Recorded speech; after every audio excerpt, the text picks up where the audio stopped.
Byron, I feel like maybe it's time to go back to bed and restart and push the restart button after doing segments when you're not live, talking about chameleons and then referring to scorpions, and then back to chameleons again.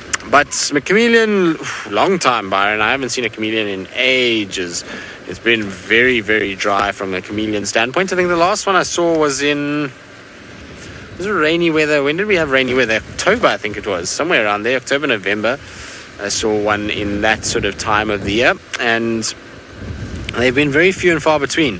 Not many around. There's been the odd one here and there, and I'm also surprised, as well as Byron, that we haven't seen that many. I suppose it's also because we haven't really been out at night much. So prior to the time change that we did very recently, which was only about a week ago, we were getting back in the afternoons and it was still fairly light, which was a little bit before the chameleons really kind of came out and it became easy for us to find them. So, we haven't seen too many chameleons about, and I haven't even seen them crossing the roads, which is quite strange. Normally you find them crossing roads every now and then, particularly after a bit of rain like we've had. So strange, but hopefully we'll spot some. I know Byron's got his tricks up his sleeve, so I'm hoping that he will be able to find us some chameleons. Ali's also looking for them. I'll participate in the challenge. Maybe it's a good challenge for this evening. Who can spot the first chameleon tonight? Challenge laid down, Ali and Byron. Let's see who's got the skills to find the first chameleon this evening on the Sunset Safari. I think we'll win it. And then you're wondering about the chameleons, where they go when there's no rain, what happens to them. So chameleons generally will be around even when there's no rain. They'll be in bushes and things like that. They just camouflage very, very well, and they try and hide themselves out of sight. You'll also find that they go into areas that are very dense, so they'll find themselves like a thick thorn tree, and then they go right into the middle of that, and it becomes hard to see them, and you really battle to find them. Now there's some squirrels alarm calling right here. What are you alarm calling at? Don't run away now, squirrel. Now the squirrel is running more towards the ground, so if it was something like a leopard or something like that, you wouldn't find it going down into the ground. It would stay up on the trees itself. So maybe it saw a bird of prey fly over at some point. I didn't see anything, but it was definitely an upset squirrel, although it's gone quiet now. Right, I believe Byron now has not found a chameleon, but well, he's on the right track, I suppose. He's getting to the right sort of side of the animal chain, and he's got a rather hard-shelled individual pottering about.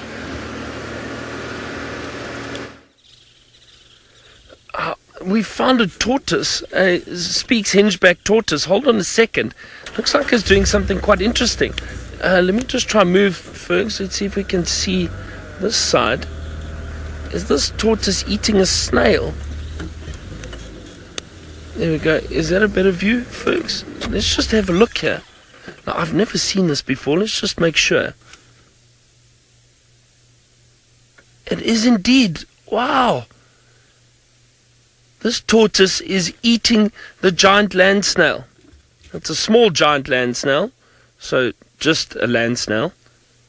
But the tortoise is actually feeding on it. I've never seen this before. This is really, really interesting and fascinating. Now, those of you who wanted to see something small and interesting, well, this definitely tops it. Just a little bit. Killed the snail, fed on it a bit, and has it now decided to move on? No, it's coming back. It's coming back. No, look at that. That is fascinating. Now, I have never seen that before. I've never seen a tortoise feed on a land snail before. I wonder if anybody else has. This again is the Speaks hinged back tortoise. It's not the leopard tortoise. These tortoises are smaller, a flatter carapace, not as round as the leopard tortoise.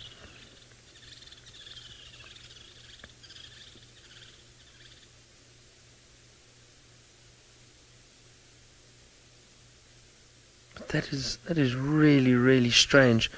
There's that snail, what's left of it.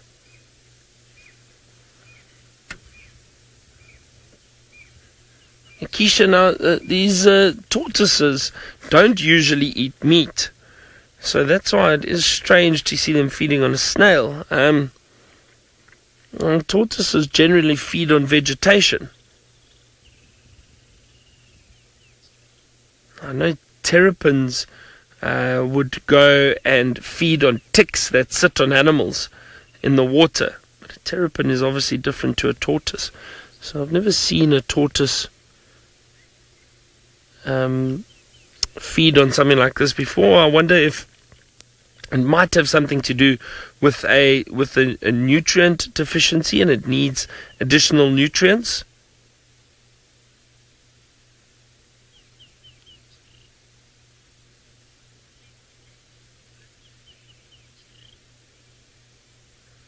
That was really interesting. There you can just see the face of that tortoise again. Wow, that was amazing.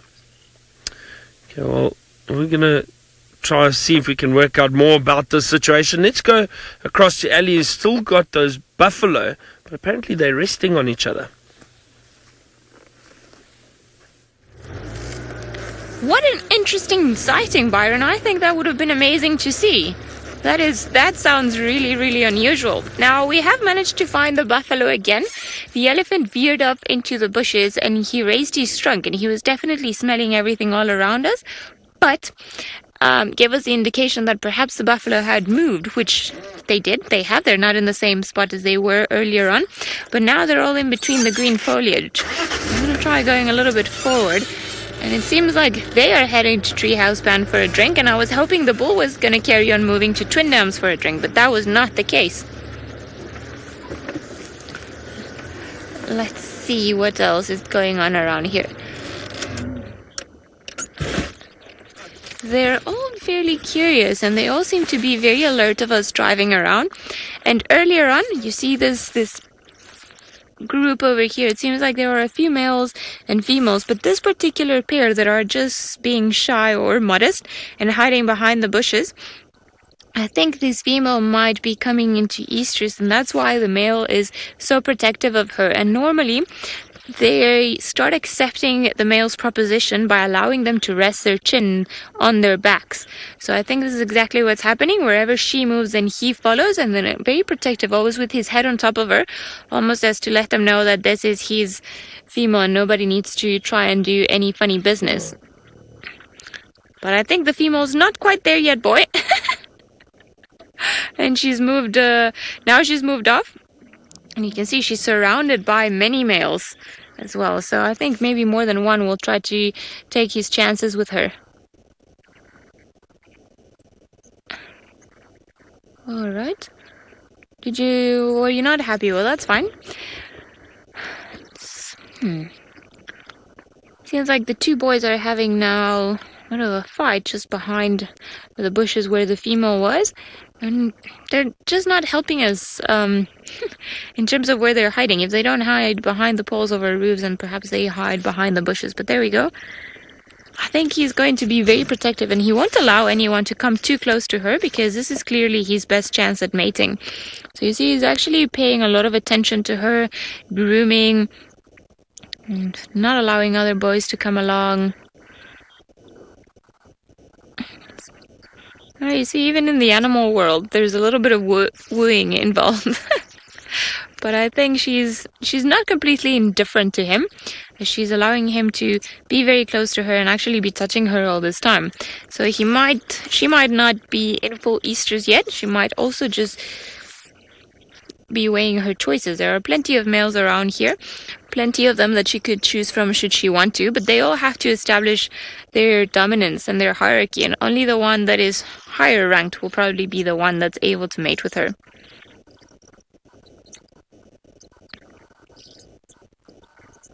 Seems like you guys are not interested in it anymore. Perhaps too much attention from viewers. That could be a bit creepy, I understand that. It's funny, now that they've all spread out, it feels like it's a much bigger herd than what we were seeing when they were all lying down. They pretty much cover the extent of a whole I'm going to say 5-kilometer radius or so. So lots and lots of them around. Now we've got a king of the mound. It seems like animals are enjoying it this time of the year. As you can imagine, it's very, very thick. Lots of foliage all around. All the leaves are bigger and everything's greener. So it's harder to see in the distance. So all creatures, lions, leopards, buffalo included, if they want to gaze around and look what's happening and where everyone's going, then they have to get to higher ground to be able to see. Now, almost seems like they want to head north, so I wonder if they're not going to head up to the dam cam later on during the day when it gets a little bit hotter, as they're slowly heading in that general direction unless something chases them and then forces them to go back south. But it's good. We want them heading a little bit more into Djuma because we clearly want to want to spend some time with them, but they're also good attraction for lions. Now, the elephant bull has come and joined the scenery. It's almost like he's been trailing them. It's like, oh, who's here? Who can I smell? Hello, boy. Why are all these buffalo here? It's quite amazing as how thick everything is. Very beautiful and green, but very thick. Now, the elephant, we've lost him temporarily. I can almost see movement through the branches of the trees, and I think he's going to come a little bit more into view now. Yep, there we go. So curious. He picked up their scent because as we were driving down, again, he was putting up his trunk and smelling them, but he still decided to come all the way here, come out of his way to find out what's been going on and who's been hanging around here. And I wonder if they don't feel curious every now and again to see what everybody else gets up to. I doubt that this is his first buffalo encounter ever, and buffaloes wouldn't really try their luck with an elephant bull. You see, he's walking very close to them, and they're all pretty relaxed. Rebecca says that the buffalo were on the termite mound because they were trying to be bigger than him. Well, I think probably they were about eye level because this elephant is quite big. But probably not too bothered now anymore. Just found out who is here, just saw that it's a big herd of buffalo. They're all probably very stinky for an elephant, and now he's like, no, thanks guys, I'm out. Bye-bye. Not really interested in socializing with the rest of you. And he's done pretty much a complete U-turn as to where he was. He's come this way, come and checked, and then gone all the way back up. Huh.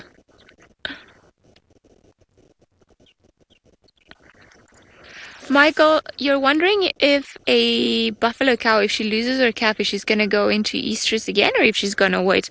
Well, the body will probably need a little bit of time to readjust to the loss of a calf, especially if the calf is nursing still. But within a short period of time, she will then come, naturally, she will come into estrus again, and then she will start mating and have her next calf. It's normally what happens with the rest of the creatures, just they don't go into, for example, a false estrus like the lions and the leopards can do, because there's not really a territorial fight amongst the males. They live in large home ranges and they move around, so when they lose one, it's only natural for them to get into the other one. There's not that added pressure of losing their cubs and having them killed and then a territory takeover. I think in terms of the buffalo world is a little bit more peaceful. Although losing a calf, I imagine it's not the greatest thing for them. Now, the other elephant, the younger one, has also come all the way here, and he's following still the other one. Buffaloes are starting to come back onto the termite mound. Now looking at us, maybe they want to be our same height and our same level. Funny creatures. So, just got to handle the radio. Standing by.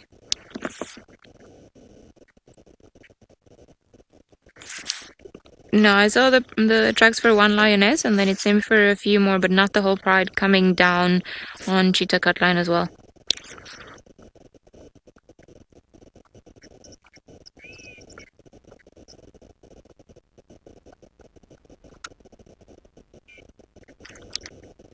Okay, copy.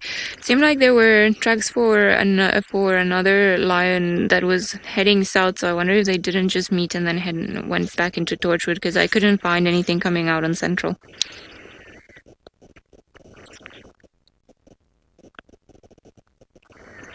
Seems like our lion mystery has an "we'll be back" type of ending.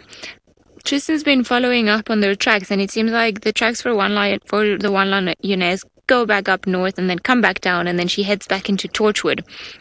Now, I did see tracks for more than one lion in the area where she was in, so I think perhaps what's happened is that they bumped into other lions and head back into Torchwood, which is a bit unfortunate for us. But even if lions don't want to come and join us, it seems that Byron has been able to invite himself to a bird party.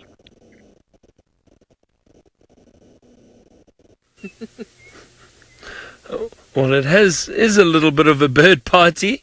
And I suppose we did Fergs. I can still see one of those shrikes. Just through there. There we go. White-crowned helmet shrike. Ah, there they go. They're in this tree now, off to our right. Let's see, there's a few of them in there. Well done, Fergs. Look at them. They are beautiful. I do enjoy seeing them. They're wonderful birds. Also, they have a lovely call. I will play it for you, and I'll just show you that bird quickly. The white-crested helmet shrike. Oh, there we go. Oh, that's actually such a lovely view. Don't need the book or the app. You can see that beautiful yellow ring around the eye. I think they just flew off. I'm going to play the call for you quickly.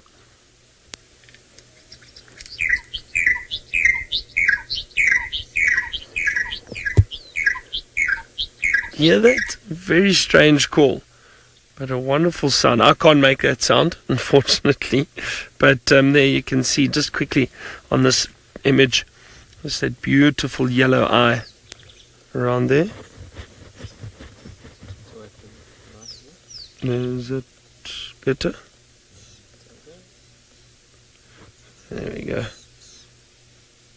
Beautiful little birds, and very gregarious, always in family groups. I'm trying to think, let's see if they say anything in terms of how many. Groups vary from 2 to 10. So that's generally the size of the group, so they are in family groups. The flies are starting to bother me now.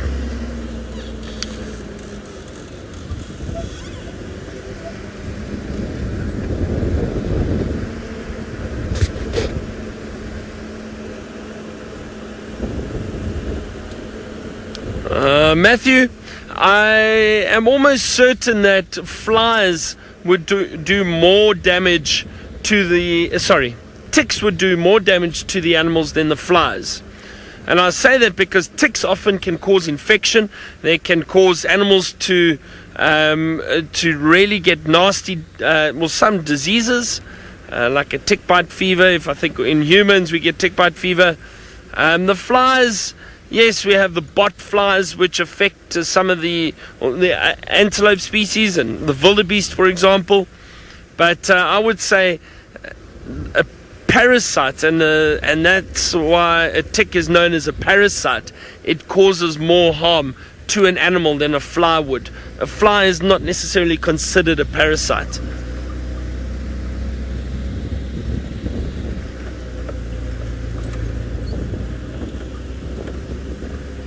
So Matthew, that would be my my answer.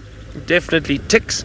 I've seen ticks actually infect an area on a giraffe's tail, and I'm sure you've seen it before with us. That often the giraffe may lose a tail. Animals, not just giraffe, but I've seen it a lot in giraffe, and they actually lose a tail because the ticks have eaten and infected an area quite badly. I'm still thinking and speaking about that fascinating sighting of that tortoise eating a snail. Never seen it before, but when I try to look up quickly, and tortoises eat vegetation. I can't find anything of them feeding on anything else, especially the tortoises in this area. And it's interesting. Maybe we can ask Tristan about it, but he's got a large elephant. So let's go and find out what his elephant is doing.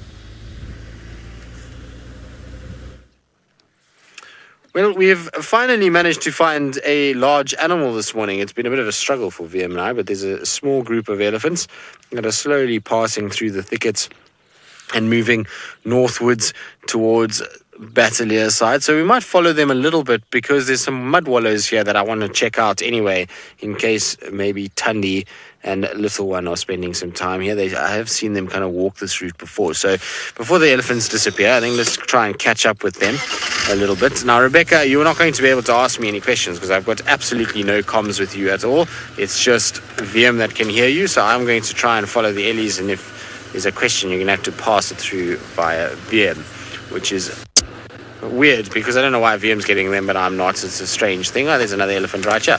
Hello. What are you feeding on? So this elephant is sitting under a tree, but it's not a marula tree that it's under. So it's obviously just making use of the beautiful green grasses that have grown. It's amazing how lush and green it looks in this area again after this rain. It's it was drying out and starting to look a bit brown and drab, but already it is starting to get nice and green and lush and lots of grasses growing. There's a bit of sunshine coming out, which will only promote more growth. And that is going to be good news if you are an elephant, because elephants absolutely love lush green grass, and so they'll be having trunkfuls of it at the moment and shoving it in. Also, the marulas are slowly but surely wearing out now, so they've got to try and find other food sources again, which will be in the form of all of these grasses that are around for some time, and then it'll be into the hard winter and back to dry, dusty bark and soil-covered roots. So I feel like this is the best time of the year to be an elephant. It's not only do you have the candy in the form of marulas, but you've got lush, soft green grass that's good for the teeth and just probably tastes a lot fresher than dry, dusty bark, like I say, or the roots that are laden with abrasive soil. And if anybody's ever eaten something with soil on it, and you know that feeling on your teeth, it's not a nice feeling, is it? So I don't know how Ellies deal with it. They somehow manage, but I don't know if I could be an elephant just because of that fact. I hate that feeling.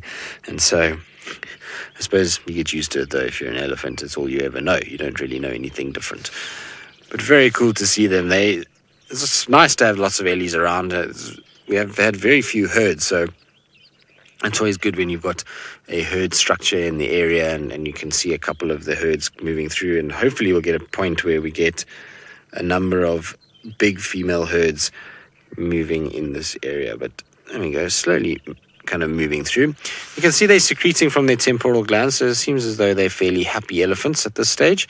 Don't seem too stressed about life at all. They seem to be quite well off and enjoying the cooler weather. Now, VM, I'm going to try and go forward so we can catch up with the rest for a little bit before they go into a rather large thicket. I'm also hoping that if I move this way, I might be able to hear Rebecca talking, which will be quite nice as well.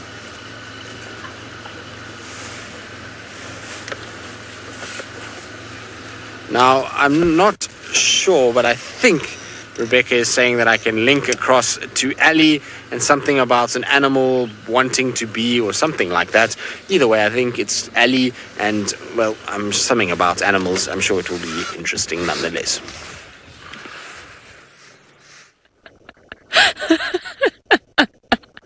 Well done, Tristan. That was very smooth.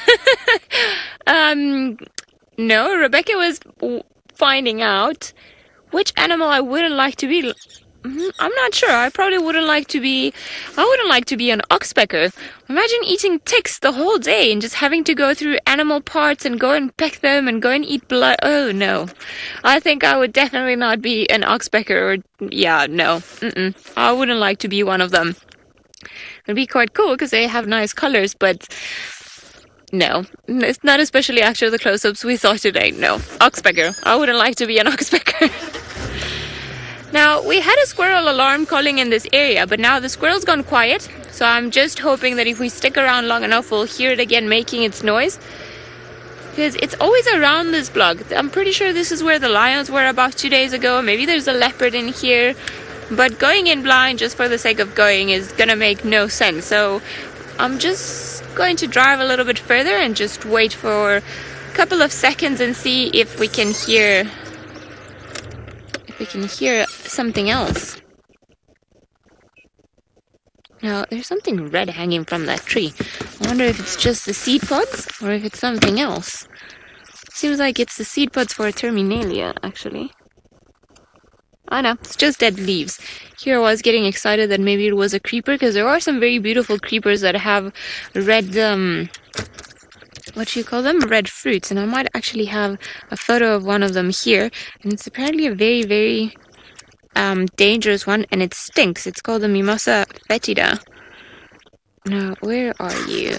Perhaps, no, these are the purple flowers. I don't know if this book has got it, actually. There we go. I thought, Momordica. I made up a whole different scientific name. I thought it was one of these ones. And there's balsam pear. I wonder if that's almost what Byron was looking at earlier on. I thought it was perhaps one of these ones. But there is also a very similar one that it's very dangerous and poisonous. But I'm not too sure if I will have it on this book. I will have to double check.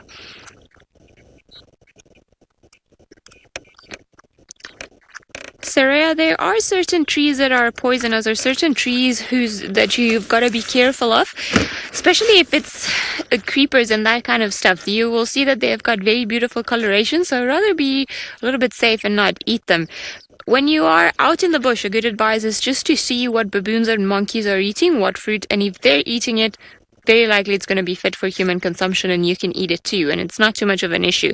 But like I was saying, that particular one, or that one that I couldn't find, they are poisonous and you shouldn't eat them. Now, there are certain degrees of toxin in different fruits, and some of them might not affect animals, some of them do affect them, or only certain species of them.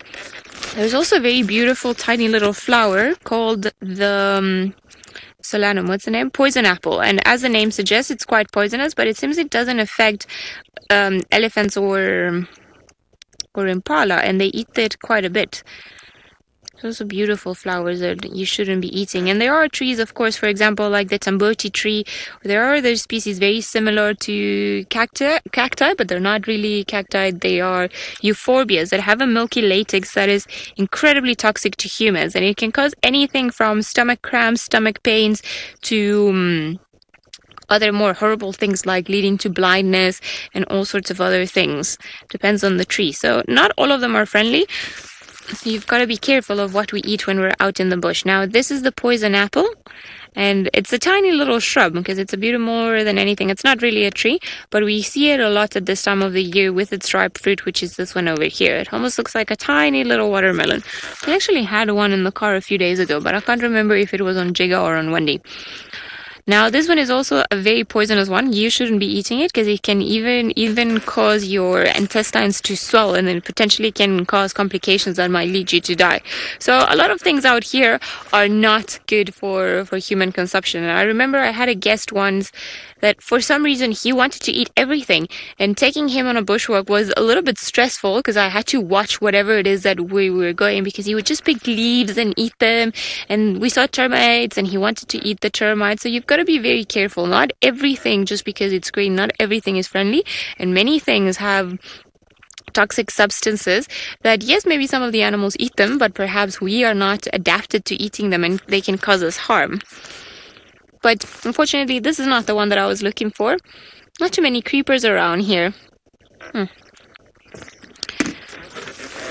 JK, you're wondering if many of the trees are deciduous, so that if they lose their leaves during the dry season, yes, they won't lose all of their leaves during the summertime, during the winter time, but they will lose a fair amount of them.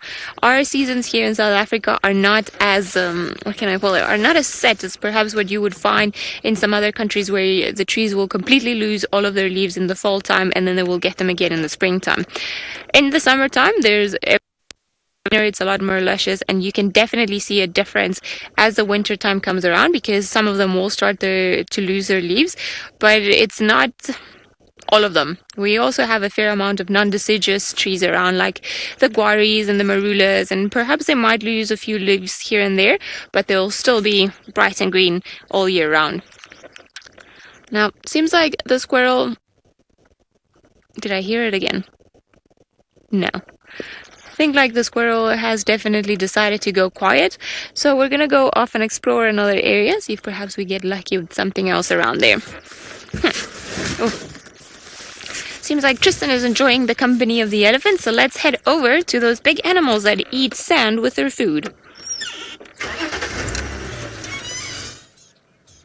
I am enjoying the company of these ellies. It's been a while since I've sat with a nice herd. And it's not the biggest herd by any stretch of the imagination. There's only about 7 or 8 of them, but it's just nice to kind of sit peacefully with them, especially the sun is starting to break out a little bit. There's some rattling cisticulars chirping in the background. I don't know if you could call that chirping as much as going absolutely crazy. Now, why are they going crazy? I wonder if there's maybe something in that bush that's causing an issue. They do sometimes do this when there is an intruder like a big vehicle or a herd of elephants that's causing a bit of havoc in their area, and that's why they make the noise that they're making. But there comes an elephant sort of gliding and ghosting through the thickets. Amazes me how elephants move through these thick bush areas without a single sound. You know, the vehicles, we drive them through and we tend to hit branches all over the place and everything becomes a little bit kind of noisy, but with them, they just ghost and glide, and even though they're very similar size to what we are, you don't really hear nearly as much noise from them as you would from us even walking through the bush. So amazing just to kind of be in their presence and spend some time with them. Now, you can see that they're a bit sort of obscured by a lot of bush. Where we are now is a very thick section before it gets open again on the other side towards Batalia. So we're between Mamba and Batalia at the moment, and this is an area where find that the ellies spend a lot of time. You can see the destruction in front of us of how many trees have been pushed over and damaged by elephants in the past, and they seem to absolutely love it in here. And the reason why I wanted to follow them is twofold. One, because obviously it's nice to spend time with them, but two, it's an area where Tundi spends a lot of time. There's a big mud wallow just to my right hand side that I wanted to go and have a little look at and see if maybe she's spent some time there. She might not be there, but at least to go and see if she's been walking on the path that goes past those big mud wallows. There's a very nice clear section there where you can see tracks quite clearly, so it'll give us a good indication if she's been moving around in the area and if she's at least been utilizing this path, because it might indicate where she could be and what she's been up to. Liam said to me the other day that she went in and came out of a drainage line just off Batalia, which is where she originally had the cub when the first time we saw the cub was in that drainage line. So maybe she's back in that section and the cub is in there, and then she's just going back and forth from there doing hunting patrols. So it'd be good to just check that pathway. That pathway will indicate whether or not she's moving from that area or if she's just on a different mission altogether, and if the cub's maybe inside Torchwood. I'd be surprised if the cub is in Torchwood, just given the fact that there are a lot of lion activity around the cheetah cut line boundary with Torchwood, and lots of vocalizing, and I'm sure she would have rather pulled her cub away from that area. But we'll check around in the meantime and just enjoy the ellies that are feeding and flapping their ears gently. You can see the sun is starting to come out because those ears are starting to work a little bit. There's sort of back and forth flapping that's happening just to try and cool them down and try and keep that blood flow kind of pumping through the body with cool blood. It's amazing though, when the sun is hidden behind the cloud, it's fairly cool. There's a coolish breeze. As soon as that sun breaks the cloud, it feels like somebody turns the temperature up about 400 degrees and it gets hot very quickly. So I think I'm going to have to get rid of the jacket fairly soon and try and at least absorb a bit of sunshine and get some vitamin D after a few days of cloudy weather. It's very cool just to be here with them. I like spending time with ellies.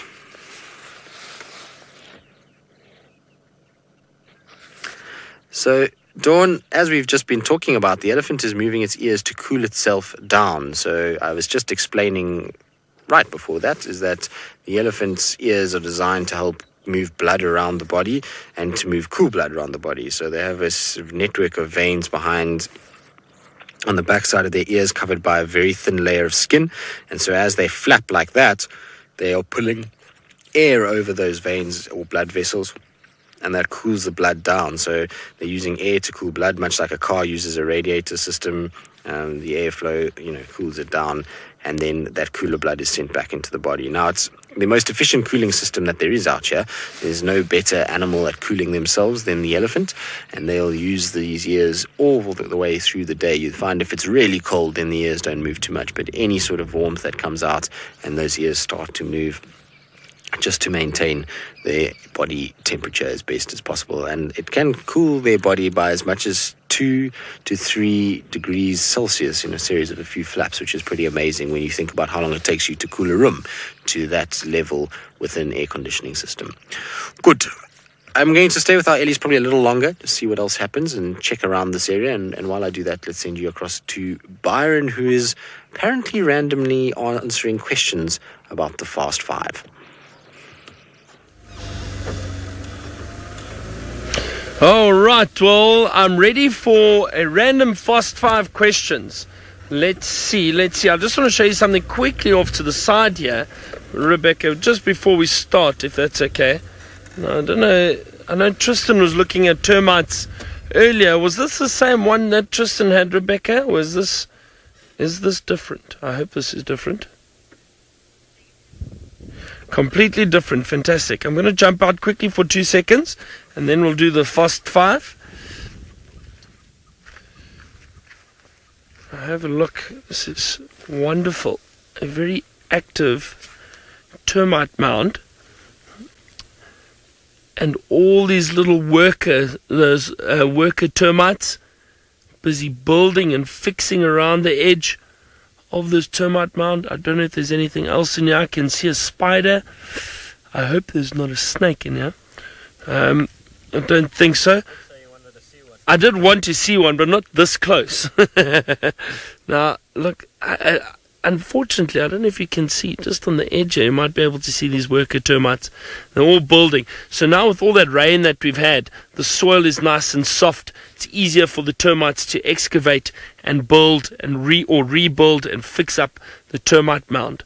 I don't see any soldiers around here, which is quite interesting. Usually the soldiers are close by when the worker termites are busy building and repairing the termite mound. They're obviously there for protection. But that is great. Nice to see all that activity. Okay. Let's get going with our Fast 5 questions. Let's see. Okay, I'm ready, Rebecca, when you are. Indigo, what is the difference between a terrapin and a tortoise? Terrapins generally live in water. They've got a slightly softer carapace or shell. Tortoises, land-based, harder shell. That would be those are the main differences. Terrapins feed on slightly different food, as I mentioned, ticks, so a few insects, whereas tortoises generally feed on vegetation.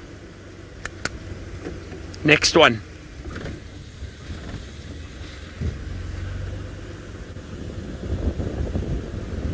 Cobalt, what bird is the most numerous bird in the Sabi Sands? I would have to say probably either the hornbills. There are a number of hornbill species, the loads of yellow-billed and red-billed hornbills. Starlings, probably the starlings are up there. Can you think of another one, Fergs? Pardon? Doves, yeah, definitely. Cape turtle doves. And yeah, I would say maybe those three, I think, are the most numerous birds we see regularly. And francolins, or spurfowl, loads of spurfowls.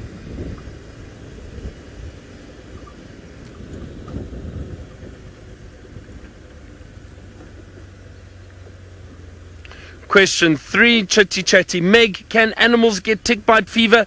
I don't think it's a tick bite fever similar to what we get.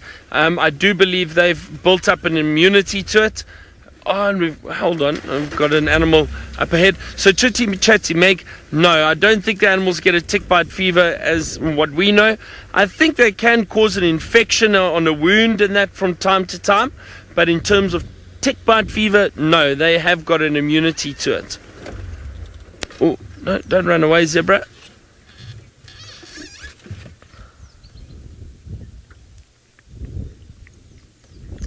Oh, beautiful, beautiful zebra. Anna Marie, are there any tsetse flies in the Sabi Sands? No, they have been eradicated, I believe. I have not heard about any more tsetse flies in this area. Years and years ago, going back 100 years, there were tsetse fly in this area. Malaria and tsetse fly riddled the Sabi sands. It did not make it a pleasant area to come to, but the tsetse fly have been eradicated since. So no more tsetse.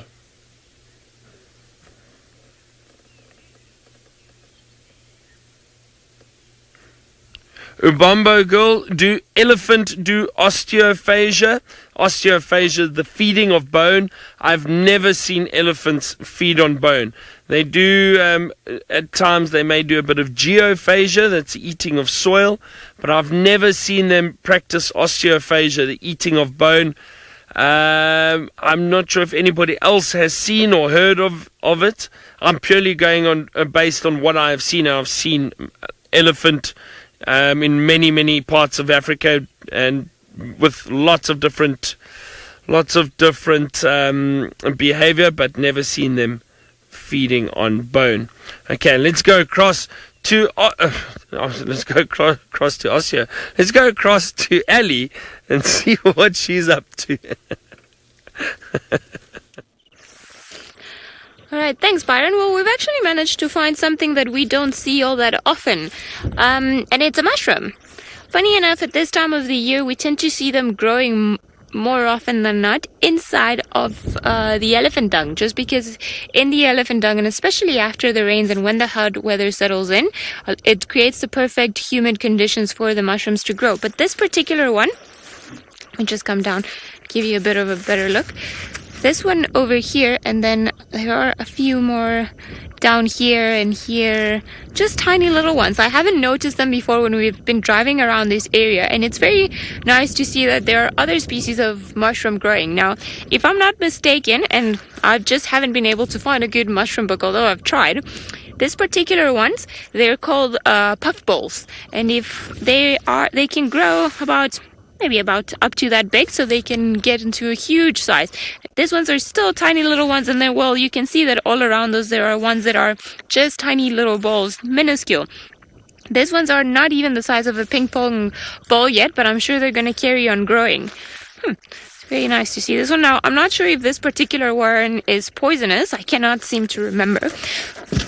But the thing that I do remember about these ones is that they can get massive, very, very big. Like I said, probably about this big, if not a little bit bigger. Just trying to think of what ball. Bigger than a cricket ball, but smaller. Smaller balls. Right.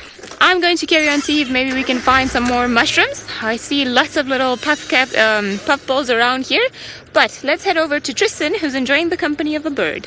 Got a beautiful purple roller that is sitting precariously perched on top of a branch, and this is probably one of the better sightings of a purple roller I've had in quite some time. And there it goes flying off into the distance, and you can see why it's called a purple roller. It's got those kind of purple colored wings, a little bit of light blue, or not light blue, dark blue on the trailing edges, and that deep purple kind of coloration as well. And they are an underrated roller. They're seen as a little bit kind of dull in comparison to the bright European and lilac-breasted rollers, but I like them. I think they're a very integral part of our system, and we're going to see a lot more of them now that the European rollers are starting to slowly but surely leave and head back north. In fact, most of them seem to have already gone. There's very few European rollers left around the area, which is quite sad. It's telling us that the year is marching on, and many of our migratory birds are starting to head out. And I think they headed out a lot earlier than we initially thought because of the dryness of what we were having. The rain has come quite late, and so some of our migratory birds, I think, have left prior to the rains arriving, and therefore have missed out on the feast that is going to happen over the next little bit. Good. But this is the little mud wallow that I was talking about. It's just here in front. So I just came to quickly check. The elephants are just on my southern side at the moment. They're still feeding away, and so I wanted to just quickly have a little look here and just see if there's any sign of Tundi moving around through this area. I can't find anything at the moment. I don't see anything around the actual mud wallow itself. So many of these little wallows everywhere.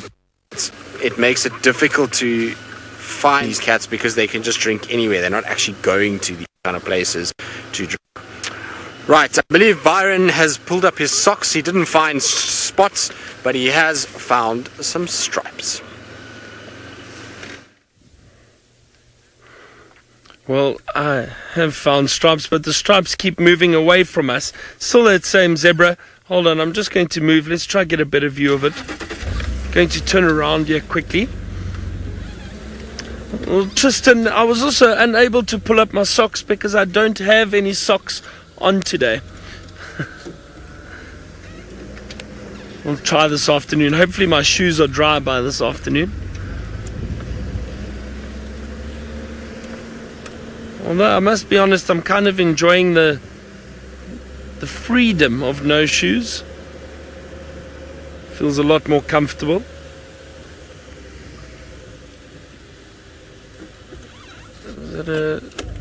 Is that a nice view there, Fergs? It's probably going to move. There we go. Well, let's just hang on. I think it's going to come around the back of the wattle, the weeping wattle. Almost. Let's be patient. That's actually a very artistic image. I do enjoy watching the zebra.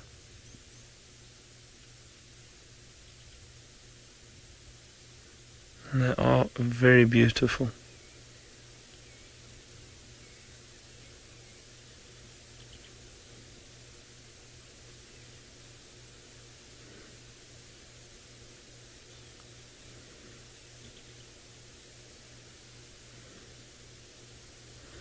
Lovely peaceful morning, still quite cool, nice cool breeze, still very, very overcast. Zebra moving with that herd of impala. I'm going to move forward again slightly. And it's possible to see a number of herbivore species together like this. And I think the zebra is probably just hanging around the impala for safety. One thing, they feed on similar vegetation. Okay, the zebra is a strict grazer, it only feeds on grass, but some of these impala will be feeding on grass too. But it appears as if the zebra is following the movement of the impala. And impala are also very, very alert, and if a zebra is alone like this, it makes sense to stick within a group of other animals. A little bit of a stot over there. There, zebras, impala. Right.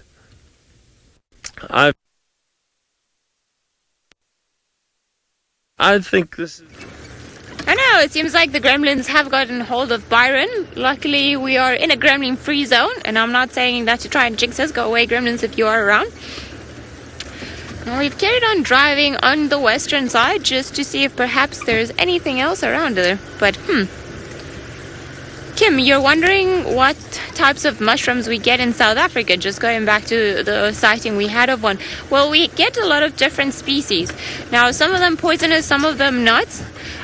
In this particular area, I want to say that I've seen at least 10 different species. Problem is that mushrooms are very hard to identify, and I haven't been able to find a mushroom field guide that I'm comfortable with. Actually, the only time that I was able to ID a lot of different mushrooms was when the ecologist at Lion Sands let me borrow his little book of IDing mushrooms, which was a very old book. I think it probably belonged to his grandfather or so, that had been out of print for a few years, and I felt that was the most useful one. But who knows, perhaps nowadays there have been different things produced, and then maybe we'll be able to find some more. Now, there's a duiker here, and I hope it doesn't run. No, don't run, because it's a very pretty duiker. Stand still, boy. There we go. Senzo, quick camera. Poo-poo. Whoop. Run away. It seems like the duiker was a little bit quicker than both of our efforts. Now, the wind has turned a little bit colder, and it's chillier. I'm actually wearing 2 jackets now. And seems like the sun is potentially gone for the rest of the day. Almost feels like the cloud cover is starting to settle in, and it's becoming a little bit thicker. Oh, there's a baby nyala there. What you doing there all by yourself, hiding behind the bushes? Now, it's a very young nyala by the looks of it, just because it's not even taller than the grass. And what I suspect is that if the mother is not around here, likely she's left it behind to go off and feed, and then she'll come back and fetch it. It is fairly common for all of the bigger antelope species, when they have to move out and about, to leave their young in a secluded spot, normally in between very very tall grass, or in an area underneath a lot of bushes, just to also help camouflage. But I think you're breaking the rules. You're supposed to stand still and, just lay down. Very curious little thing. Your ears are huge. So cute. Well, at least it knows where it's supposed to stay, and just in between the leaves, it's probably its safest place. You are quite a young little thing. I'm sure the family is not too bad, not too far around. Rebecca wants me to take it home. Would love to, but no. I'm sure its mom would be very worried if it came back and it wasn't here, and she'll be blaming leopards because of us. No, we are lucky. We do get very beautiful bushbuck and nyala that are used to humans around the camp, and so we get to at least appreciate them on a daily basis. But out of all the antelope in this area, I think nyala are probably the fluffiest, and they're so cute. And that one is pretending to be sneaky, just hiding in between the bushes, but we know you're there. Alright, I'm going to leave you behind so that you don't get any ideas that you should be socializing with strangers. At least your mama has taught you well. And we're going to carry on in our search for, I'm not sure, pretty much anything. I would love to see a leopard. We've been very lucky with the lions lately, but not too sure where our leopards have gone off to. I always do this road in the hopes that Shadow's going to be anywhere around her, but she hasn't been seen for a while, and now we haven't heard any news of anyone spotting her. So I don't know, in this very thick vegetation, she could pretty much be anywhere. But also that Shidulu female that we saw the other day, would be wonderful to see her again. The chicken medicine, or Hukumuri, the male leopard that I haven't also seen, I would love to meet him. Although he's a bit scary. Like every time I look at any of the pictures or reviews from everybody else, I'm not too sure how would we feel into finding him. He does look like he could pretty much eat all of us. But maybe he's got a different attitude once you meet him in person, and he's not as scary as it seems. Did not see that bump on the road. Now I'm hoping that we're going to be able to spot perhaps a leopard up in a tree or something along those lines, because, well, I haven't seen one for a while, and I have a strong feeling that that is because all leopards are doing very well. I mean, we even saw that Tingana had a kill yesterday, and he wasn't looking like the strongest leopard that we had in the area, and he brought down a fully grown female impala, which is a very good thing for him. I was very happy to hear that he managed to get a very good meal. But I have a feeling the rest of our leopards are doing the same. They're eating something in the block where it's hard to see them, and the rain comes around and poof, deleted all the tracks. Marie, you also want to see a leopard. I think a lot of us want to see a leopard because we haven't seen them for 2 drives or so. We are very biased in this area, and we are lucky, actually. That's what we are, very lucky to see these creatures as much as we do, because in some other areas you never see them. And I will never forget, I had a pair of guests that came to Lion Sands, another reserve in the south where I used to work, and I don't remember, I think they had won a prize or something.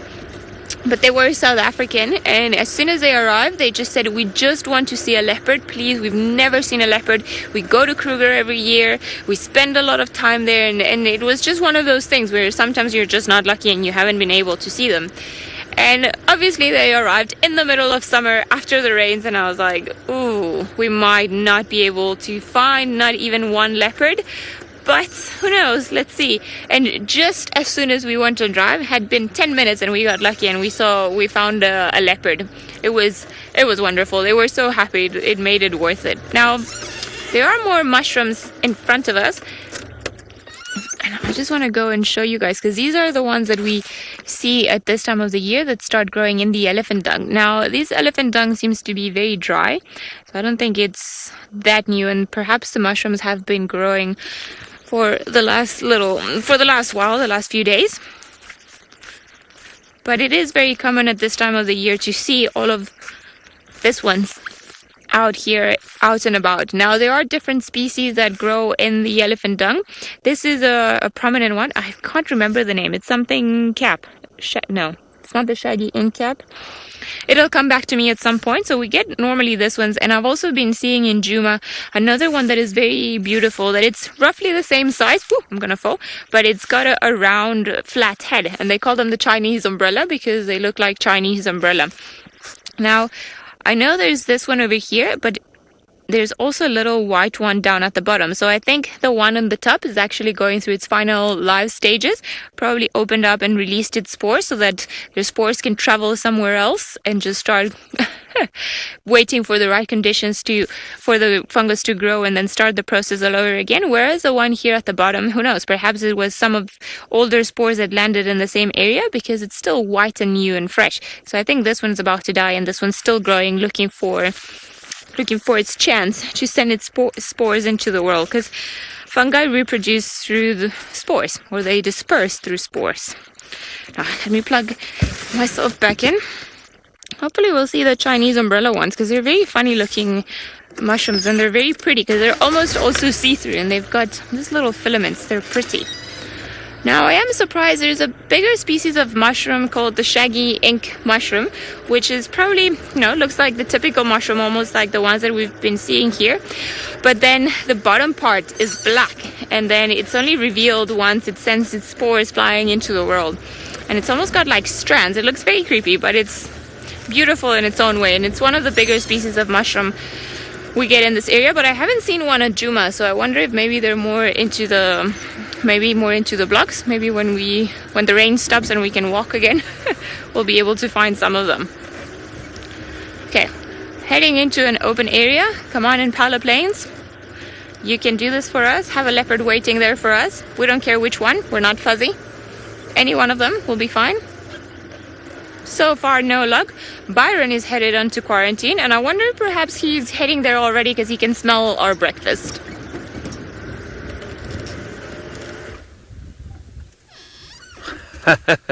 Well, just about. I'm sorry we lost signal with you earlier.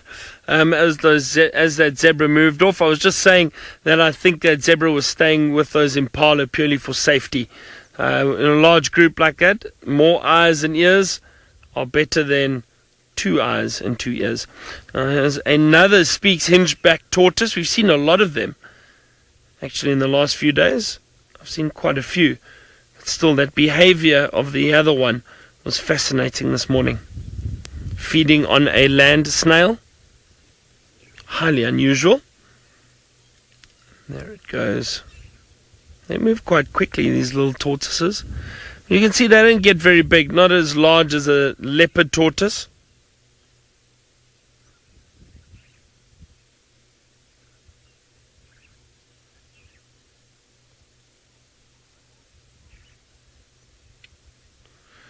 Oh, that's nice. So I'm up on the clearings above camp just to have a look. I was hoping we'd bump into the odd elephant feeding on marula around here, marula fruit.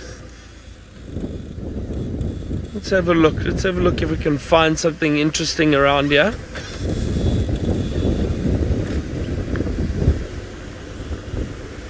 It's interesting to see all those steppe buzzards, or I think it's a common buzzard now. And Tristan also saw earlier. I was just thinking about the birds and oh, hang on, what's this guy doing here? Just off to our right, yellow-billed hornbill, and I wonder if he's feeding on termites because he's at the entrance to a little termite mound there.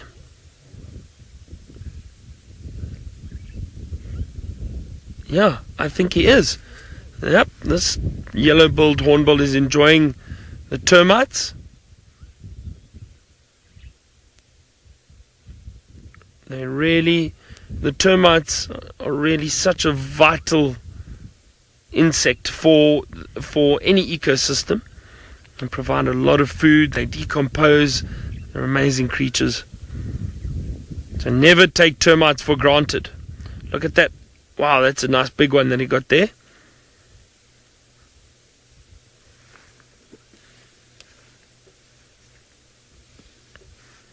Now, these are the interesting little things we wanted to see this morning. Birds feeding on strange insects. But to see this hornbill enjoying the termites, that's really wonderful. Now I wonder if some soldiers, if this yellow-billed hornbill decides to fly off, I might have a look at that termite mound quickly, just to see if there are soldiers that have come out to protect the entrance to the mound. Usually that's what happens. The rest of the termites, the workers, will release a chemical substance, basically chemical communication. They release chemicals, communicate with each other. They'll say there is danger, something is raiding the nest or the entrance, and then the soldiers will come out and try to defend the colony from danger.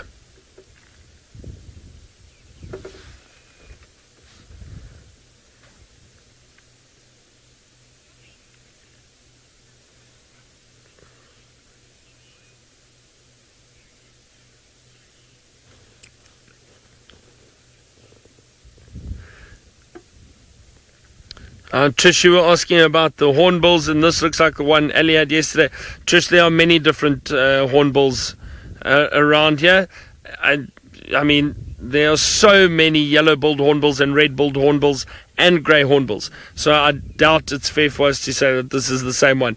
Just one that is feeding on the termites. Not necessarily the same one. There are many. Well, what a great drive. Lots of buffalo and elephant from Ali and Tristan. We had leopards this morning. We'll try this afternoon. But some interesting other sightings, like that tortoise feeding on a snail and the hornbill enjoying the termites. It's been a wonderful morning, nice cool morning. I hope it stays like this for the day. Thank you very much to all the viewers for your comments and questions. We'll see you later on our sunset safari. Thank you to Rebecca in Final Control. Have a wonderful evening or day wherever you are. Goodbye, everyone. We'll see you later.